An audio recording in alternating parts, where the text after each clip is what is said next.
할렐루야. 오늘도 하나님의 사랑과 은혜가 성도님들 여러분들의 삶 속에 풍성히 넘치기를 간절히 소망합니다.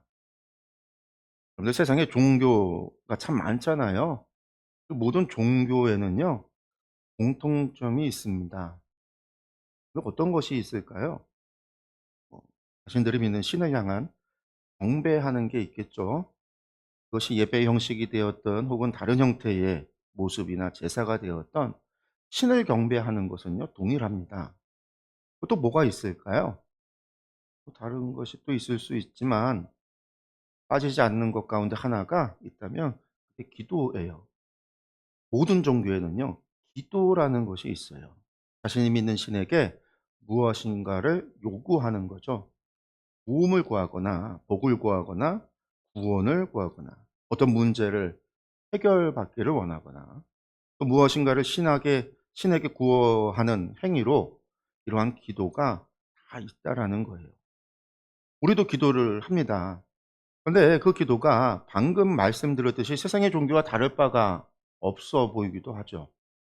기도하는 대상은 물론 다르지만 우리는 하나님께 기도하지만 예수 그리스도의 이름으로 기도하지만 그 내용을 들여다보면은요. 복을 구하고 건강을 구하고 혹은 도움을 구하고 장래의 성공을 구하고 구원을 구하는 것. 기도에 하는 모습은 다를 수 있을지 모르지만 그러나 입으로 소리를 내든 마음으로 우리가 구하든 기도하는 내용이나 기도하는 형태는요, 다르지 않다라는 거예요. 근데 여러분, 이거 다르지 않은 게 정상적이고 옳은 걸까요?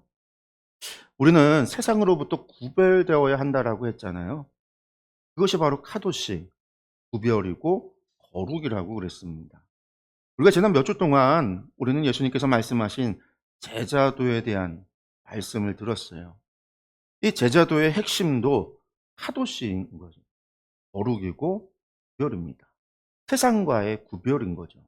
세상의 가치관으로부터 구별돼서 하나님 나라의 가치관으로 살아가는 거예요.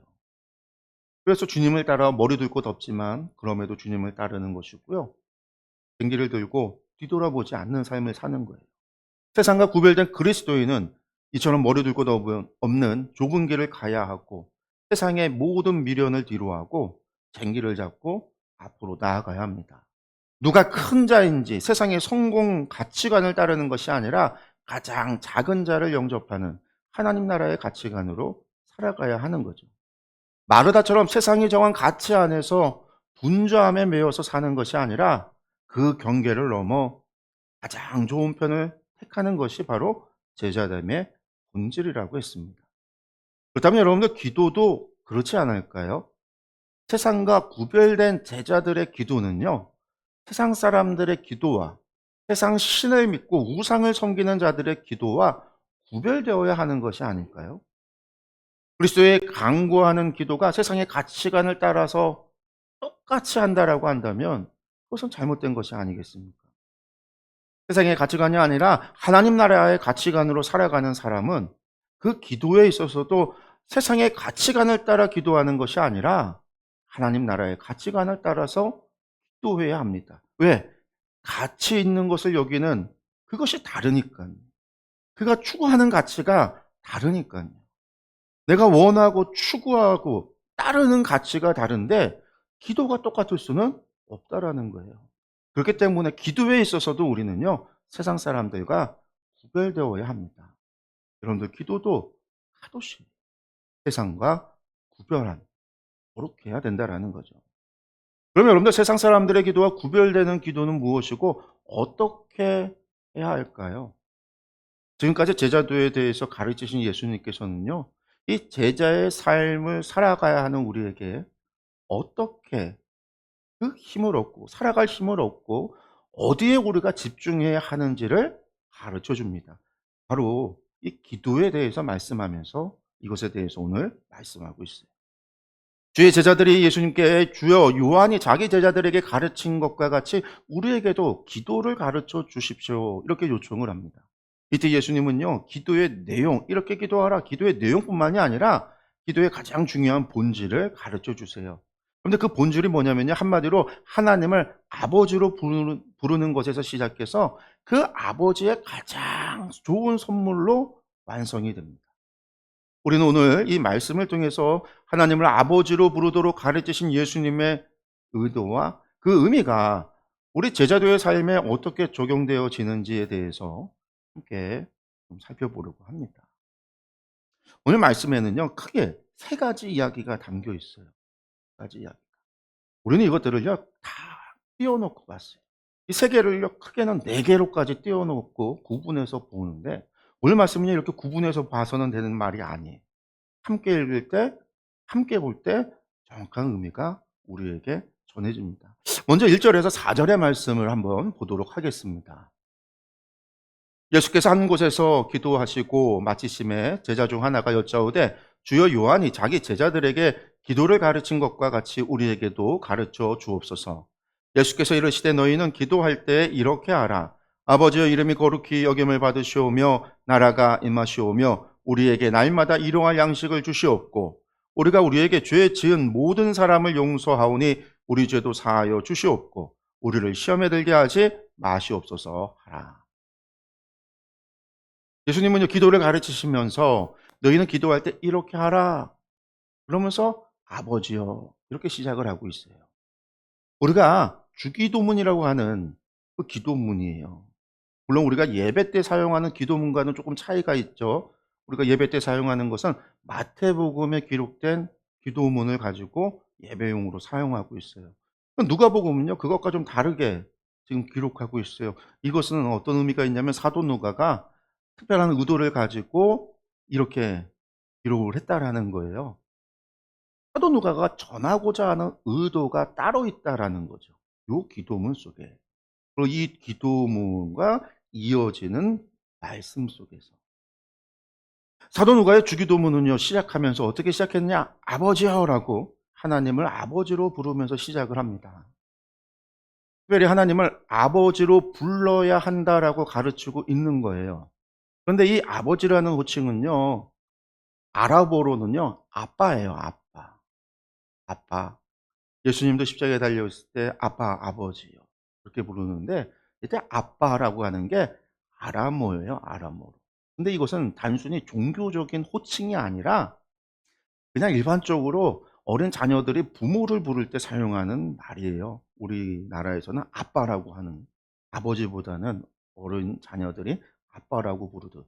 어린 자녀가 부모에게 달려가듯 어떤 친밀함과 의존성을 담은 호칭이 말하면 아빠입니다. 근데 여러분들 세상 종교 가운데 자신이 섬기는 신을 향해서 아버지라고 부르는 경우는 없습니다.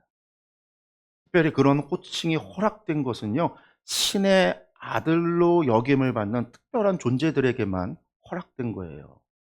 애굽의 바로가 그들이 믿는 태양신 라, 그 라의 아들이라고 불렸고요. 고대 왕들이 신의 아들이라고 불렸습니다.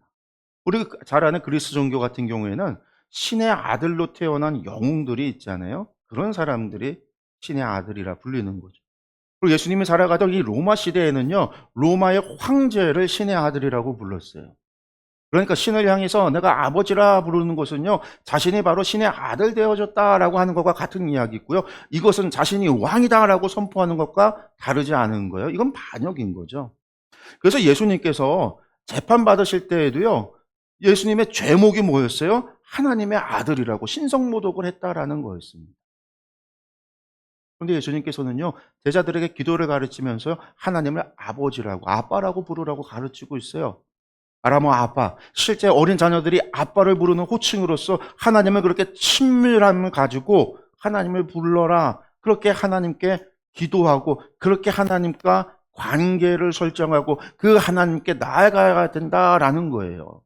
하나님과 우리의 관계는 아빠, 자녀라는 거죠. 근데 여러분들 이 호칭에는요, 또 더 깊은 의미가 또 담겨 있습니다. 그게 뭐냐면 출애굽 사건, 구약 성서에서 출애굽 사건에서 하나님은요, 모세와 아론을 향해서 무엇이라고 말씀했냐면 이 이스라엘은 나의 맏아들이다. 하나님이 하신 말씀이에요.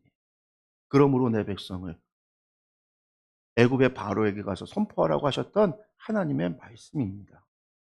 이때부터 하나님을 아버지로 부르는 것은요, 출애굽의 하나님, 구원의 하나님께 호소하고 간구하는 행위였습니다. 출애굽과 광야로 이어지는 이 토라의 이야기를 통해서 아버지께 부르짖는 기도의 응답으로 굶주린 이들에게는 양식을, 죄인들에게는 용서를, 어둠의 권세로부터는요 구함을 받았습니다. 그렇게 하나님의 나라, 세상과 구별된 거룩한 나라가 세워졌어요. 따라서 주기도문은요 단순히 개인의 소원을 나열하는 기도가 아니라 하나님 나라의 도래를 촉구하는 기도입니다. 하나님의 나라의 도래를 촉구하며 드리는 기도예요. 아버지요부터 시작되어지는 기도의 의미입니다. 이 주님이 가르쳐 주신 기도를 좀 더 자세히 살펴보면은요, 아버지의 이름이 거룩히 여김을 받으시오며 나라가 임하시오며 이렇게 시작을 하잖아요. 우리의 이름을 높이고 우리의 소원을 이루기 전에 하나님의 이름과 그분의 나라가 이 땅에 임하기를 구하라고 말씀합니다. 거룩한 하나님의 나라가 이루어지듯이 내 맏아들이라고 하고 시작됐던 출애굽의 사건을 통해서 하나님의 나라를 이루어 갔듯이 이 땅에 하나님의 나라가 이루어지기를 구하라는 거죠. 이것은 다른 말로 이야기하면요, 우리의 가치관을요 하나님께로 정렬시키는 행위입니다. 우리가 세상의 명예와 지식의 자랑, 자식의 성공을 이야기할 때 우리는 우리의 가치관을 세상에 두고 있는 거예요. 그러나 주님께서 가르쳐 주신 기도는요, 나의 가치관은 오직 하나님의 나라입니다라고 선포하고 있는 겁니다.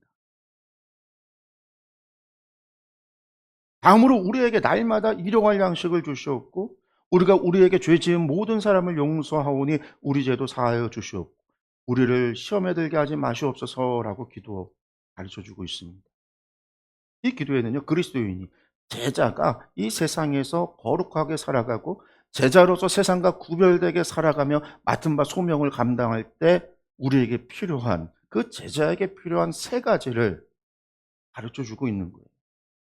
첫 번째가 무엇이냐? 우리가 하나님 나라의 제자로서 이 길을 가는 동안에 필요한 당장의 힘을 위한 일용할 양식을 간구하라라는 거예요. 두 번째는 우리가 세상에서 걸려 넘어지는 죄의 문제에 대해서 하나님의 용서를 구하는 기도입니다. 그리고 세 번째는요, 궁극적인 악의 시험과 유혹으로부터 해방과 구원을 간구하는 기도죠. 이것이 제자로서 세상에서 거룩한 삶, 구별된 삶을 살기 위해서 필수적인 생존과 승리를 위한 간구입니다. 이처럼 예수님께서는요, 주님께서 가르쳐 주신 이 주기도문을 통해서 아버지와의 친밀함 속에서 시작해서 우리의 가장 시급한 필요 이전에 하나님 나라의 가치를 우선하는 삶을 강구해야 한다라고 가르치고 있는 거예요. 예수님께서 가르쳐 주신 기도에 대해서 알았다라고 한다면요, 이제는 이 기도의 자세에 대해서 알아야 돼요. 어떻게 기도하냐. 예수님께서 가르쳐 주신 기도의 자세는요, 좀 이상해요. 이 기도의 자세의 핵심을 한마디로 말한다라고 한다면요, 조금 이상하게 들릴 수 있지만요, 뻔뻔함입니다. 뻔뻔. 5절에서 10절의 말씀을 한번 보겠습니다. 또 이르시되 너희 중에 누가 벗이 있는데 밤중에 그에게 가서 말하기를 벗이여 떡 세 덩이를 내게 구워 달라. 내 벗이 여행 중에 내게 왔으나 내가 먹일 것이 없노라 하면 그가 안에서 대답하여 이르되 나를 괴롭게 하지 말라. 문이 이미 닫혔고 아이들이 나와 함께 침실에 누웠으니 일어나 내게 줄 수가 없노라 하겠느냐. 내가 너희에게 말하노니 비록 벗됨으로 인하여서는 일어나서 주지 아니할지라도 그 간청함을 인하여 일어나 그 요구대로 주리라. 내가 또 너희에게 이르노니 구하라 그러면 너희에게 주실 것이요 찾으라 그러면 찾아낼 것이요 문을 두드리라 그러면 너희에게 열릴 것이니 구하는 이마다 받을 것이요 찾는 이는 찾아낼 것이요 두드리는 이에게는 열릴 것이니라. 말씀이 하나의 말씀인데 우리는 잘라놓고 두 개로 나눠서 보기도 해요. 위에 부분을 요절로 구하라, 찾으라, 두드리라. 너무나 좋아하는 말씀이잖아요. 근데 이 말씀이 지금 누가는요, 주기도문, 기도를 가르치면서 이어서 하시고 있는 말씀이에요. 주기도문을 통해서 기도의 내용을 가르치신 예수님께서는요, 이어서 이 밤중에 찾아온 친구의 비유를 통해서 기도의 자세, 그리고 응답에 대한 확신에 대해서 말씀하고 있는 겁니다. 그런데 이 비유에 제목을 짓는다라고 한다면 여러분들은 무엇이라고 짓겠습니까? 뭐 밤중에 찾아온 친구 비유, 뭐 이렇게 할 수도 있겠고요. 끈질긴 친구 비유, 이렇게 할 수도 있겠죠. 왜냐면 말씀 보면 그런 내용이 있잖아요.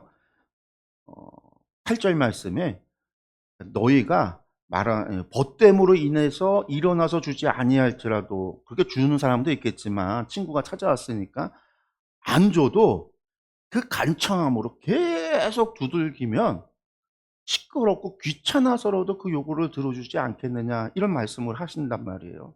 의미가 그런 의미예요. 그러니까 뭐 끈질긴 친구 비유, 이렇게 할 수도 있어요.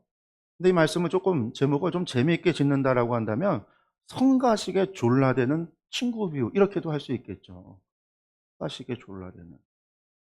이 말씀의 비유가 그 불의한 재판관에게 그 청원하는 이야기 있잖아요. 그 말씀과 함께 기도에 대한 같은 내용을 담고 있는 건데, 그 두 가지가 전부 그거죠. 성가시게 막 끈질기게 요구하는. 오늘 말씀에는 뭐 성가시게 문을 두드리는 친구 비유, 뭐 이렇게 할 수 있어요. 이 떡을 빌리러 온 친구의 태도가 한마디로 끈기라는 거잖아요. 끈기. 성가시게 졸라대고 있는 것 같기도 하죠. 이 모습을 성경에는요, 우리가 번역을 어떻게 했냐면 이 친구의 그러한 모습을 강청했다라고 번역을 해놨어요. 강청했다. 이 강청했다라니까요, 좀 이게 말이 어려워요. 강청했다, 아주 강하게 끈질기게 요청했다, 뭐 이런 의미인데, 근데 이게 헬라어로는요, 아나이데이아라는 말입니다. 헬라어로는 아나이데이아. 근데 이 아나이데아의 기본적인 베이스, 가장 근본적인 의미가 어떤 의미가 담겨 있는 거냐면 뻔뻔하다, 부끄러운 줄 모른다라는 뜻이 담겨 있어요. 그러니까 뻔뻔하게 계속 졸라대고 있다, 이런 뜻이에요. 뻔뻔하게 문을 두드린다, 끈질기게, 그런 뜻이. 그래서 이 뻔뻔스럽다, 사람들 보는데 부끄러운 줄도 모르고 계속 다리 잡고 간청한다, 요구한다. 그래서 이제 끈질기다라는 의미가 나오는 거고, 이것을 강청하다라고 번역을 했는데, 기본적인 의미가 뻔뻔스럽다, 부끄러운 줄도 모른다, 이런 의미가 담겨 있는 게 아나이데이아예요. 이 밤중에 손님을 접대하지 못하는 거는요, 고대 근동에서 큰 수치로 여겼습니다. 왜냐하면 유목민이잖아요. 유대인들의 근본적으로 유목하다. 유목민들은요, 나그네들을 대접하는 게 당연한 거였어요.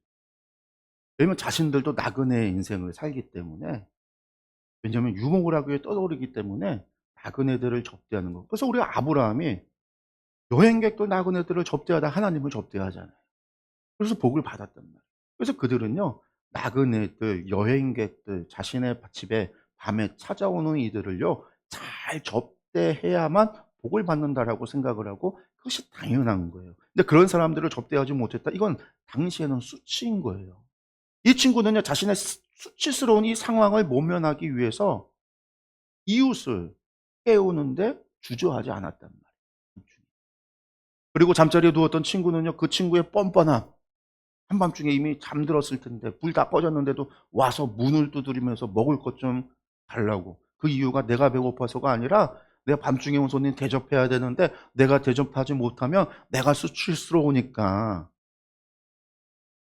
그 노골적인 요청 때문에 뻔뻔하게 두드리고 끈질기게 계속해서 잠을 못 자게 두드리는 그 요청 때문에라도 일어나 도와준다라는 거죠. 하물며 하나님은 또 하시겠느냐라는 거예요. 예수님의 가르침의 핵심은요, 대조적입니다. 이기적인 이유로 응답하는 친구라 할지라도 요청에 응한다라는 거예요. 그런데 온전한 사랑이신 하나님, 우리의 아버지께서 그분의 나라를 위해 강구하며 나오는 자녀의 요청을 외면하겠냐라는 거죠. 그분의 나라를 위하여 강구하며 하나님 나라의 가치관을 따라서 하나님 앞에 그 길을 가는데 필요한 생존의 힘과 유혹을 이겨낼 힘과 죄 사함을 위해서 하나님께 구하는 자신의 실수와 죄를 인정하며 구하는 그 기도에 하나님께서 요청하지 않고 응답하지 않고 외면하시겠느냐라는 거예요. 그런데 여러분, 우리가 바로 이 직전에 지난주에 선한 사마리아인의 비유의 말씀을 봤잖아요. 지금 10장, 11장, 9장, 10장 계속해서 제자도에 대한 말씀이었고요.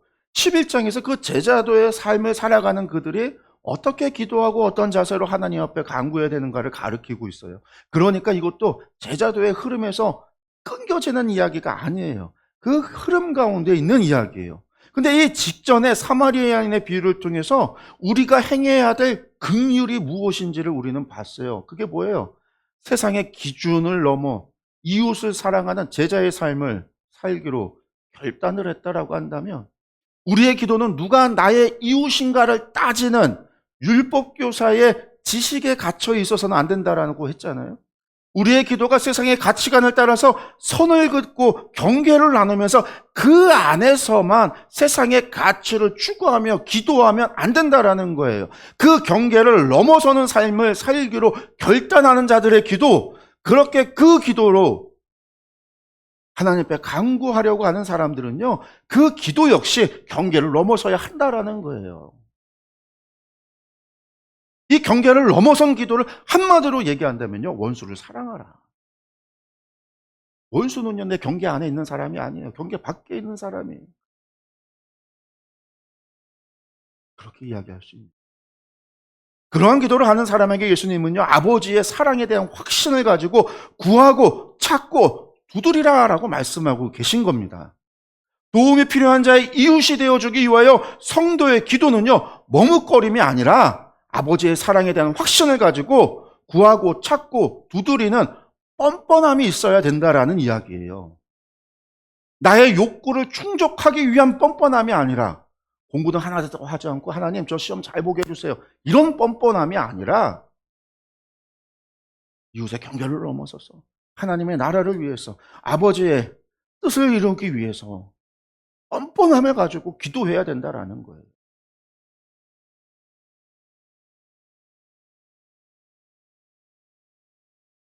여러분들, 제가 이 말씀을 준비하면서 그런 생각이 들었어요. 우리가 남북한이 통일되지 않은 이유가 무엇일까? 여러분, 통일되지 못하는 이유가 무엇일까요? 다른 이유들 많이 사람들이 이야기하겠지만, 세상 사람들이 여러 가지를 이야기하겠지만, 국제 정세니 무슨 정치적인 역학이니 이야기하겠지만요, 하나님 나라의 가치관으로 봤더니요, 우리가 김일성을 위해서 기도하지 않았더라고요. 김일성의 구원을 위해서 기도하고, 김정일의 구원을 위해서 기도하고, 김정은의 구원을 위해서 그 사람이 회개하고 하나님 구원받게 해달라고 우리가 그 사람을 사랑하고 눈물로 기도하지 않았더라고요, 교회가. 우리가 저주할 수는 있었고 욕하기는 했지만 하나님께 구원을 여러분들, 그 사람이, 북한은요, 지도자가 회개하고 돌아서기만 한다면은요, 나라가 바뀌는 독재 국가잖아요. 우리가 한 번도, 이 교회가 한 번도 저 북한을 향해서, 그 원수를 향해서 우리의 원수라고 이야기만 했지, 그 사람의 회개하고 구원받기를 위해서 기도하지 않았다라는 거예요. 경계를 그어놓고 넘어가지 않았다.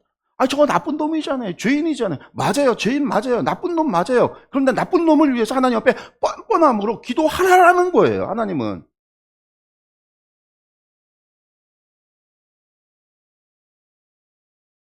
뻔뻔함을 위해서. 우리 그렇게 기도할 때 있잖아요. 우리 가족이 내가 교회 다닌 거에 대해서 박해하고 싫어하고 막 그래요. 그래도 위에서 기도한단 말이에요. 세상의 가치로 경계로 나눠놨으면요, 원수여야 돼요. 나의 신앙을 박해하는 자니까 원수여야 돼요. 하나님을 대적하는 사탄과 동일해요. 원수예요. 경계를 나눠놔야 돼요. 그러나 하나님은요, 우리에게 경계를 넘어서라는 거예요. 우리의 기도가 경계를 넘어서게 되어질 때, 하나님 나라에 보면 하나님 나라 입장에서 원수지만 그 원수를 위하여 하나님 앞에 뻔뻔하게 기도하라는 거예요. 구하고 찾고 두드리라는 거예요. 그러면 하나님은 당신의 명예 때문에라도 원한 자의 기도에 응답하신다라는 거예요.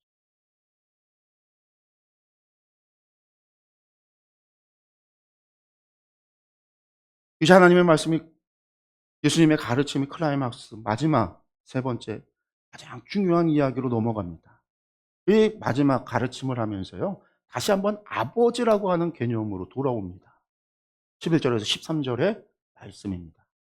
너희 중에 아버지 된 자로서 누가 아들이 생선을 달라 하는데 생선 대신에 뱀을 주며 알을 달라 하는데 전갈을 주겠느냐?